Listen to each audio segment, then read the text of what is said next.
حضرت عزیر علیہ السلام اللہ تعالیٰ کے انبیاء میں سے ایک برگزیدہ نبی تھے جنہیں اللہ تعالیٰ نے حضرت سلیمان علیہ السلام اور حضرت عیسیٰ علیہ السلام کے درمیان زمانہ میں نبوت عطا فرمائی۔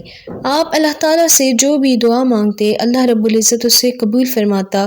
بخت نصر بادشاہ نے اپنے دور بادشاہت میں بیت المقدس پر حملہ کیا، وہاں کے اکثر باشندوں کو قتل کر دیا اور اس بستی کو ویران کر دیا۔ بنی اسرائیل کے بہت سے افراد کو قید کر کے اپنے ہاں بابل لے گیا۔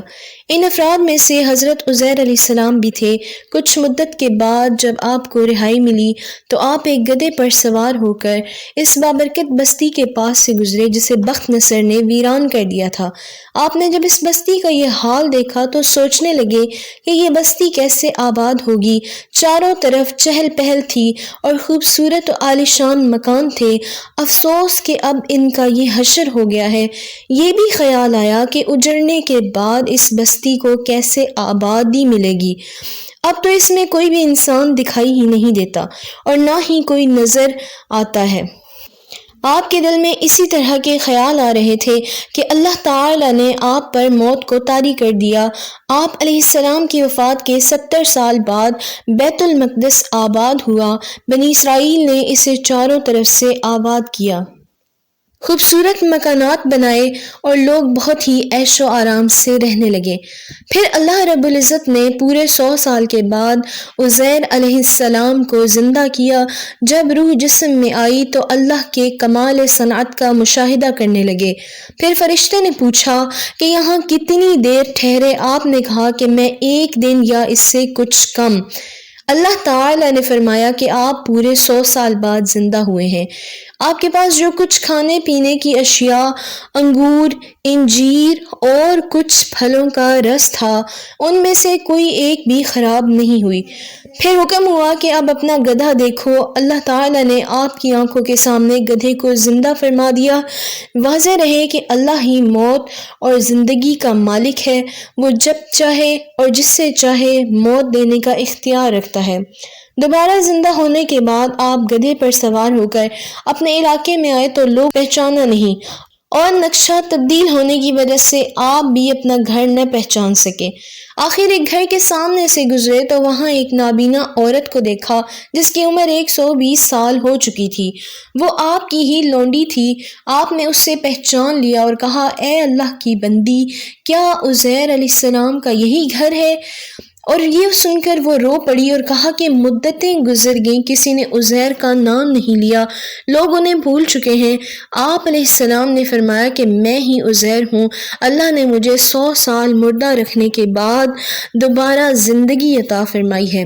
اس نے کہا، سبحان اللہ۔ اس نے کہا، عزیر علیہ السلام تو مستجاب الدعوات تھے، ان کی دعا سے اللہ بیماروں کو شفا عطا فرماتا تھا۔ اگر آپ واقعی عزیر ہیں تو میرے لیے دعا کریں، اللہ تعالیٰ میری بینائی کو لوٹا دے تاکہ میں آپ کو پہچان سکوں۔ آپ علیہ السلام نے اللہ تعالیٰ سے دعا کی اور اس کی آنکھوں پر ہاتھ پھیرا تو اللہ تبارک و تعالیٰ نے اس کی بینائی واپس لوٹا دی۔ اس نے جب عزیر علیہ السلام کو دیکھا تو وہ پکار اٹھی کہ میں گواہی دیتی ہوں کہ آپ واقعی عزیر ہیں۔ پھر وہ بنی اسرائیل کی ایک مجلس میں گئی جہاں عزیر علیہ السلام کا 118 سال کا بوڑھا بیٹا موجود تھا۔ اس نے کہا، عزیر تشریف لے آئے۔ انہیں یقین نہیں آ رہا تھا۔ لوگ آپ کے پاس آئے اور آپ کو پہچاننے کی کوشش کرنے لگے۔ آپ کے بیٹے نے کہا کہ میرے والد کے کندھوں کے درمیان ایک تل کا نشان تھا، لہٰذا وہ دیکھا جائے۔ آپ علیہ السلام کے کندھے سے جب کپڑا ہٹایا تو وہ علامت موجود تھی۔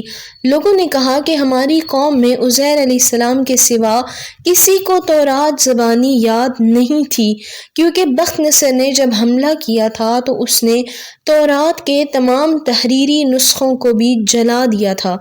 اگر آپ واقعی عزیر ہیں تو ایک تو تورات آپ کو یاد ہوگی، لہٰذا آپ تورات کو نئے سرے سے لکھ دیں۔ آپ علیہ السلام نے پوری تورات لکھ کر بنی اسرائیل کے حوالے کر دی۔